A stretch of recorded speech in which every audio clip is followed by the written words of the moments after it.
All right, everybody, welcome to another build order guide for Deathmatch. This specific video is going to be dedicated to the Cumans build order for Deathmatch. A couple things I'd like to state before we get the video started. So, Cumans lack treadmill crane. Their light cav, steppy lancers, and cav archers are also trained faster. So, for that reason, the second villager out of my house is going to go to build houses. So, the first two villagers, I will make one stable since they lack treadmill crane to get that stable up faster. The third villager will go to build houses the entire time. And then the second villager out of my town center will be dedicated to also making houses the entire time. I'm going to do 3 stables, 5 archery ranges, and then I'm going to transition into castles. At that point, once my final building is complete, archery range, I'm going to send a third villager to make houses so that I have enough population space. As you'll notice, if you decide to go a little bit heavier in the steppy lancers and cav archers, your pop gap will start to close up on you pretty fast. Okay, so here we go. We're going to get into the video.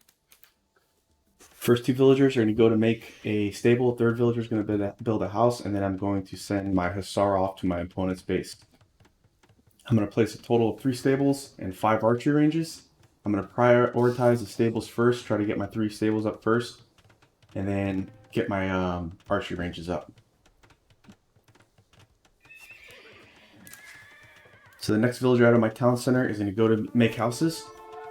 And then after that, I'll send my villagers out of my town center to complete my archery ranges. And then I will transition into 2 castles on my base. I think the best unit composition early on is to queue up anywhere from 3 to 4 steppy lancers out of your stables first, and then switch to either paladins or camels. It's also going to be based off what your opponent makes. And then go cow archers into kipchucks and siege onagers. So right now, every villager is working on a production building. So the next villagers out of my town center are going to go to try to get the castle up as soon as possible. As soon as my last archery range is up as well, I will look to add a third villager to houses.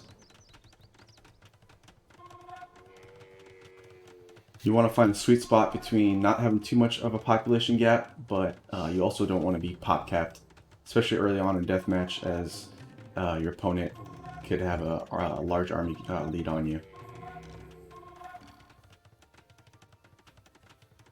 So right now, my military production buildings, archery range and stable wise, are complete. The rest of my villagers will rush out to my town center to complete the castle. I have 3 villagers on houses, and I'll also look at adding defensive siege workshop right now, making onagers, so that if I get pushed with cav archers, I can have a little bit of support there.